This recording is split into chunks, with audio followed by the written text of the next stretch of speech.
The dollar has lost 28 to 29% of its purchasing power since 2016. Prices are 40% higher than they were in 2016 based on CPI inflation. Y'all know what that means?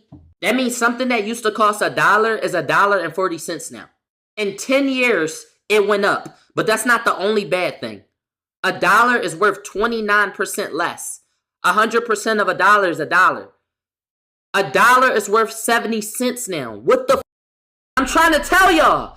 Not only is it 40% more, but the dollar is 30% less. It's the same dollar bill, but it's worth less. Y'all not getting it. We're getting broker. I told them, I said $10,000 10 years ago and $10,000 today are two different things. $10,000 10 years ago could move mountains. $10,000 today cannot move mountains. And somebody said, what is he talking about, bro? $10,000 is $10,000. No, bro, I don't think you understand. The price of rent for a 2-bedroom at one point was $1,500.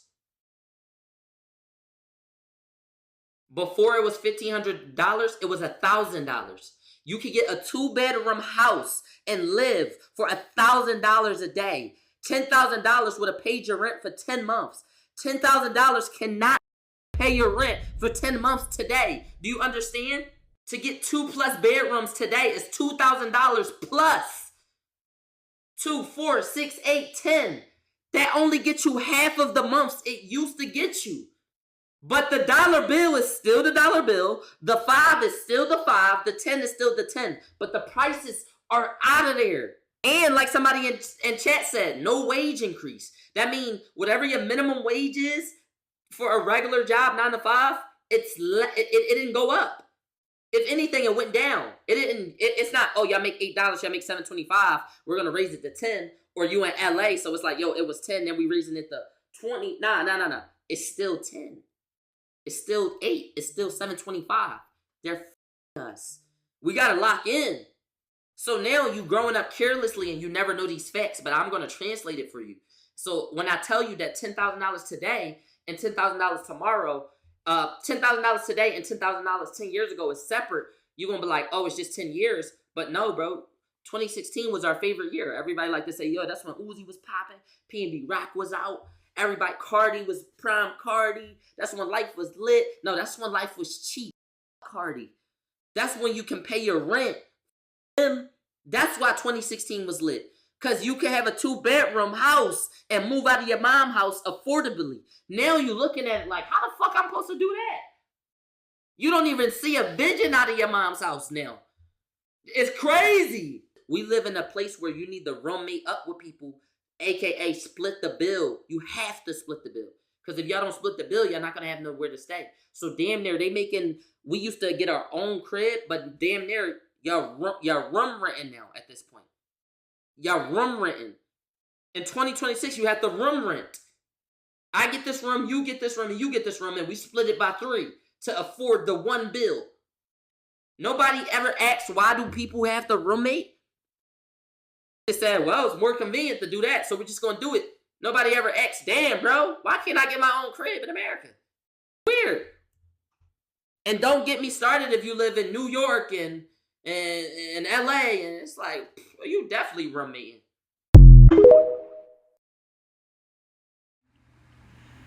Shalom. I would like to start off by giving all praises to Yahweh, Bahashem, Yahweh Shai, Bahashem, and Kakadash, the honest of the apostles and elders of Great Millstone, and peace to the overflow elect scattered abroad throughout the 4 corners of the earth. So, as y'all seen in the beginning of this video, the dude was breaking down how the dollar has lost over 40% of its value within the last 10 years. Now,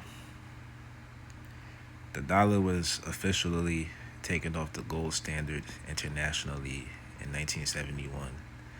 So between 1971 and 2016, the dollar lost 50% of its value. So within the last 10 years alone, since 2016 up until now, the dollar has lost 40%, which means that we're at the last 10 to 5% of the dollar being of somewhat value. And that's really not much. So anyway, I want to speak on an experience that I had, just being out in the world, talking to people. And so the so-called white dude,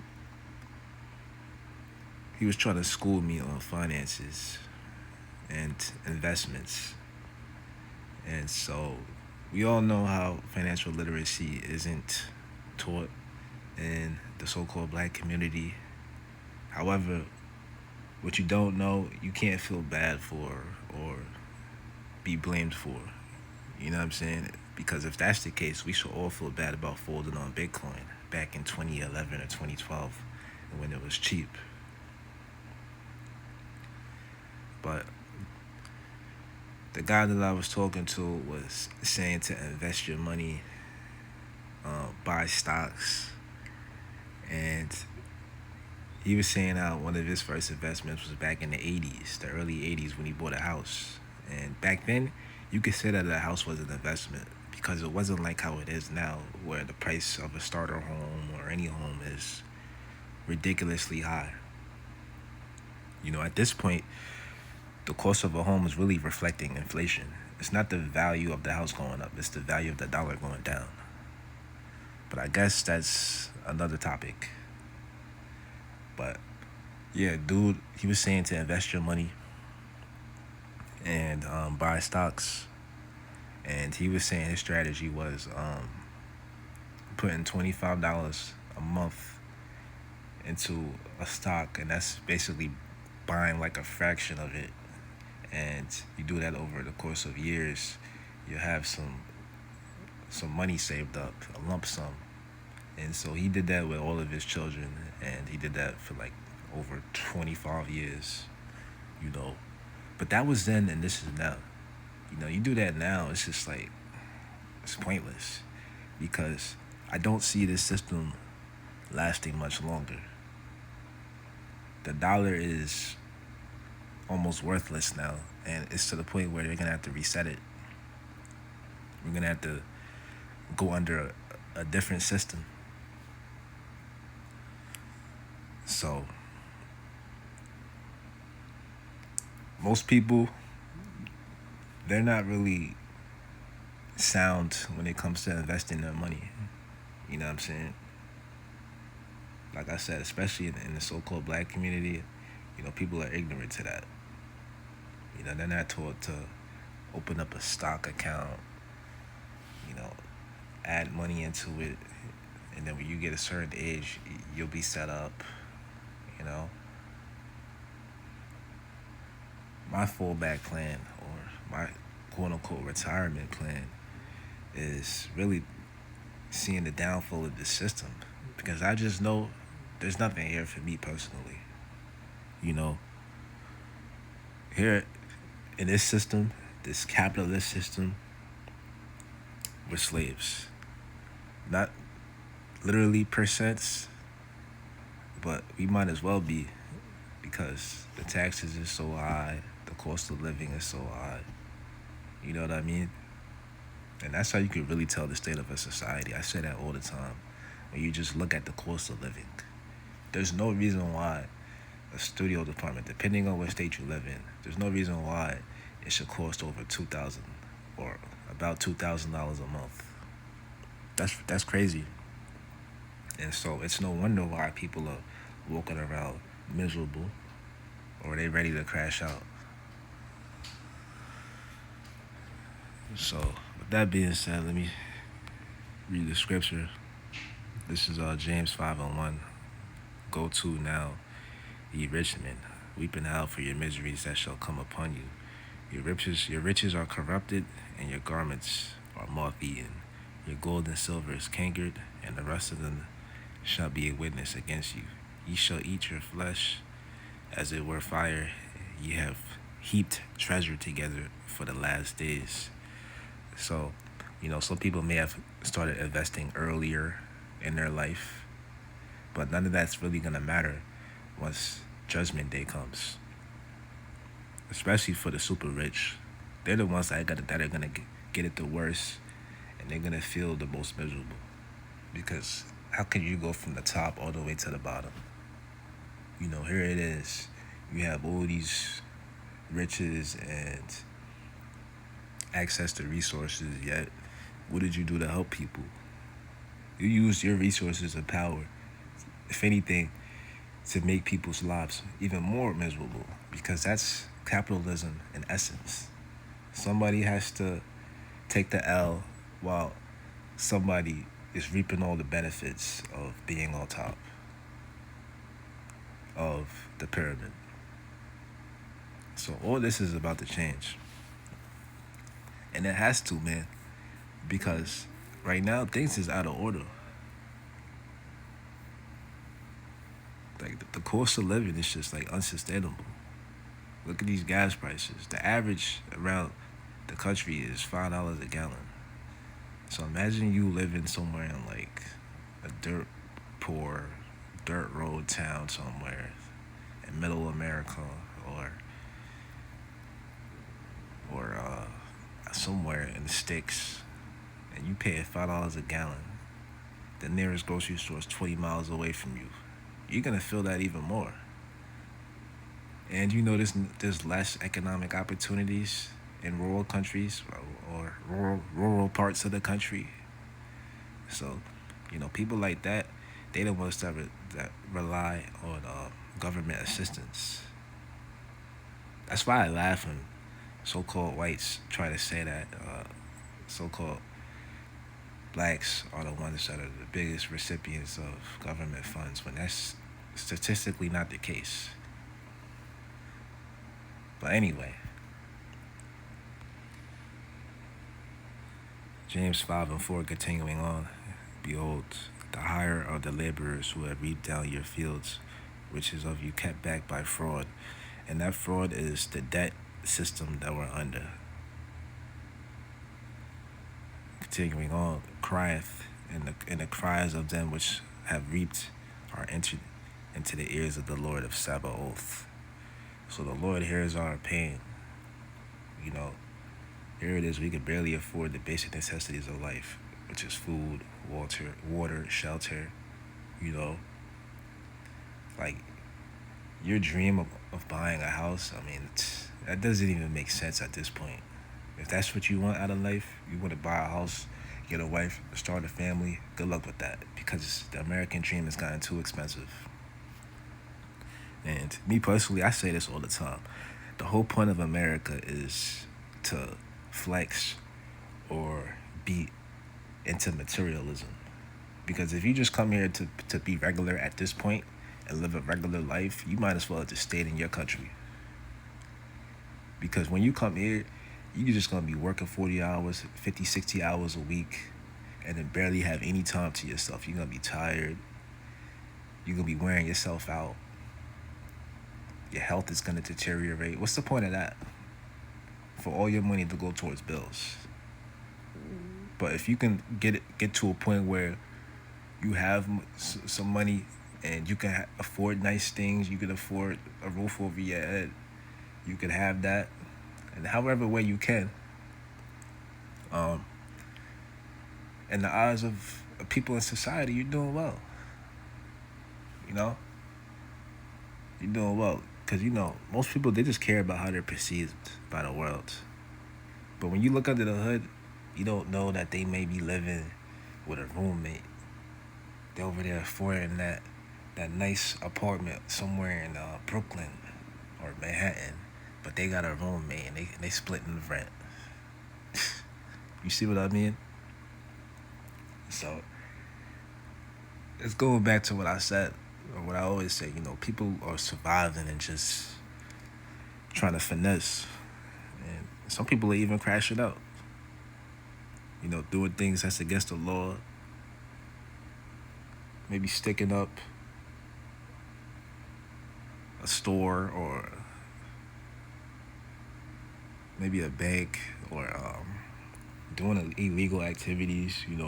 That's why the crime rate is going up in certain areas of the country, because people are out here trying to just make ends meet, and I don't agree with that. You know what I mean? Because You don't know what doing stuff like that will lead you to, and who wants to be in the system. Or some people are just content. They're content having very little, or just barely getting by. And that's the majority of Americans. People are barely just getting by. They don't have much money saved up. They're living paycheck to paycheck, and that's okay. But what's gonna happen when you going to work and then literally all your money is going towards bills, and you ain't got no money left over for yourself? You can't buy things that make your heart sink. What's gonna happen? And at this point, we're at the last 5% of the dollar, being of value. At this point, I already ran the numbers, so we don't have much longer, not too much longer. And that's why I believe personally that at this point in the game, investing your money is a waste of time, especially when it's dealing with stocks. Because let's say you do that, let's say you pull your money out within a certain time frame, you're gonna have to pay taxes on that. Come on, bro. We don't got another 10, 20 years to invest in SP 500 or whatever the hell that is, or Apple stock, Microsoft. Even though in theory all that's the future, we're headed towards an AI world, a technology world. But when you head in that direction, you're diminishing from humanity. So the further and further technology develops, the further and further we're going to get away from the human experience.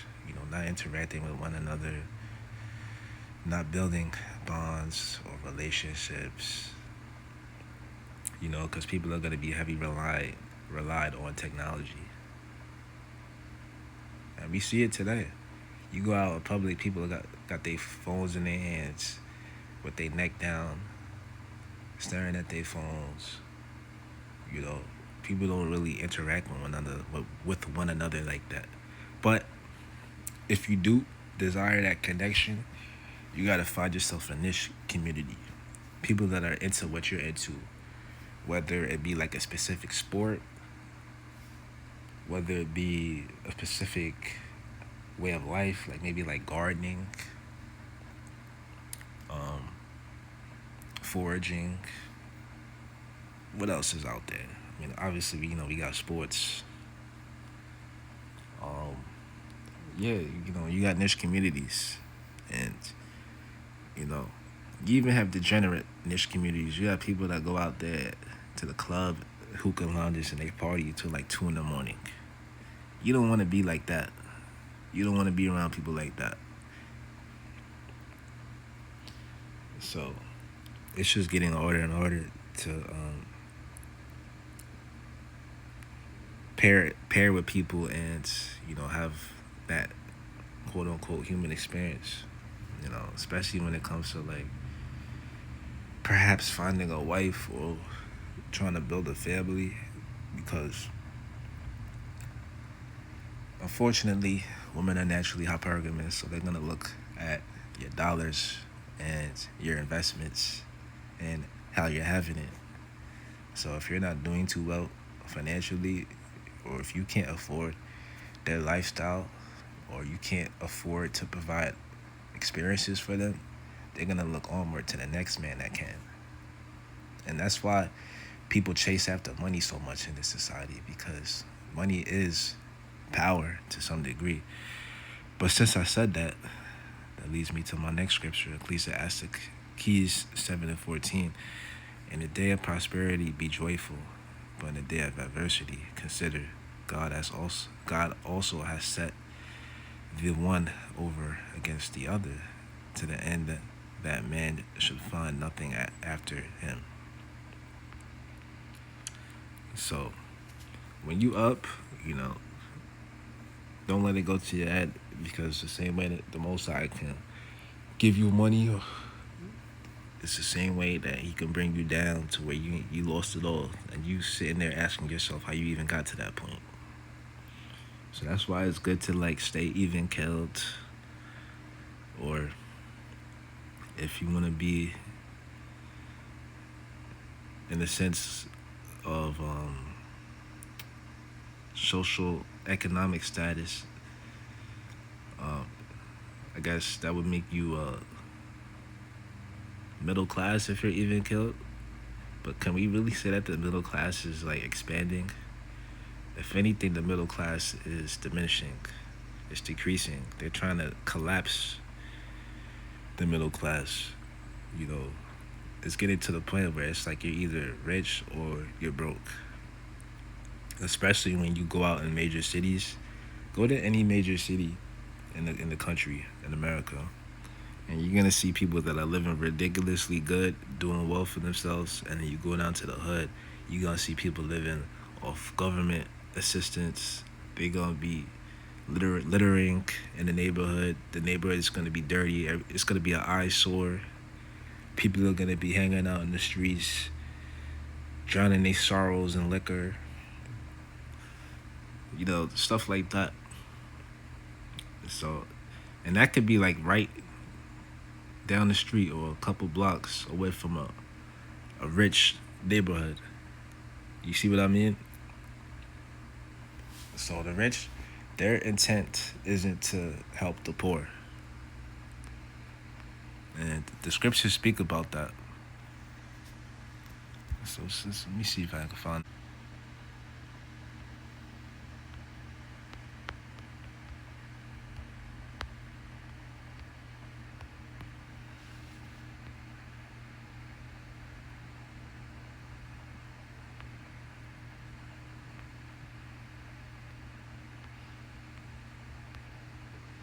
This is James 2:5.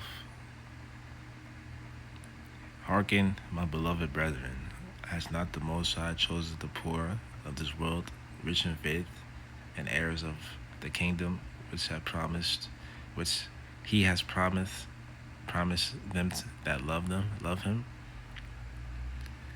But ye have despised the poor. Do not rich men oppress you and draw you before the judgment seats?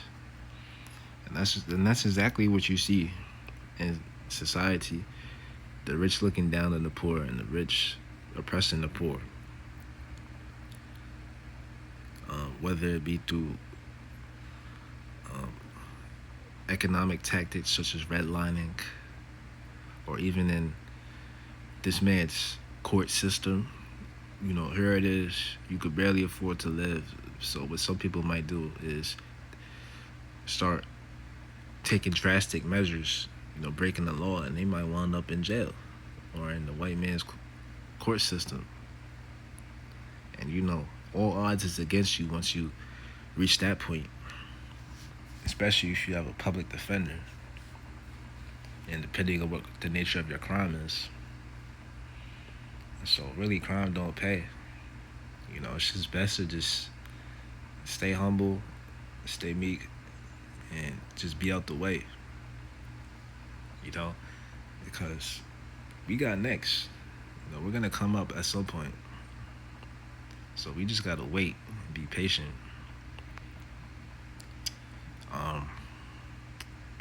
Then once money really doesn't matter to you as a person, that's when you put on that protection from the Most High. That's when you put your faith in Yahweh Ba'Shem Yahweh Shah. You know, because at the end of the day, that this money is not even gonna matter. This is Ephesians 6:11. Put on the whole armor of Yahweh, that ye may be able to stand against the wiles of the devil, the wills of the devil. So, you know, don't make money like the focal point of your life. Like, money really isn't everything. You know what I'm saying? Especially when it's being devalued by the day. So you got to put your investments in something that's eternal. And that comes from the Most High. You know? Invest into the kingdom of heaven, because that's going to stand the test of time.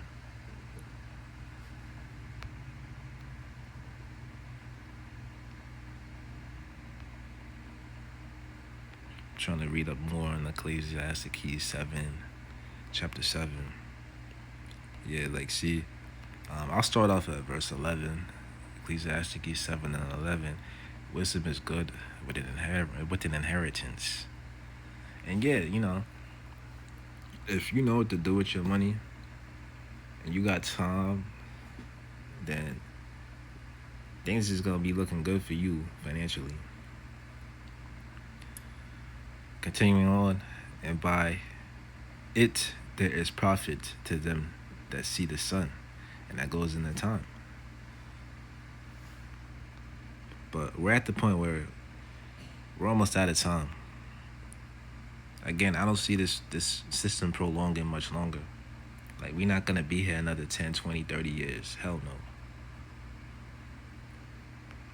The way things is looking, because just think, they keep raising the retirement age. Ain't no you retiring when you're 60.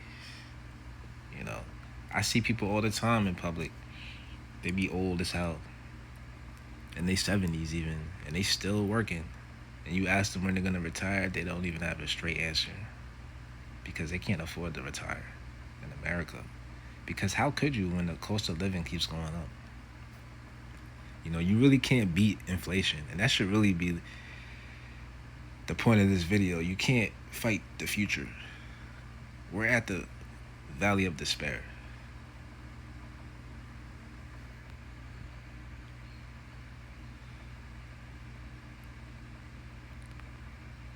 Ecclesiastes 7 and 12. For wisdom is a defense and money is a defense.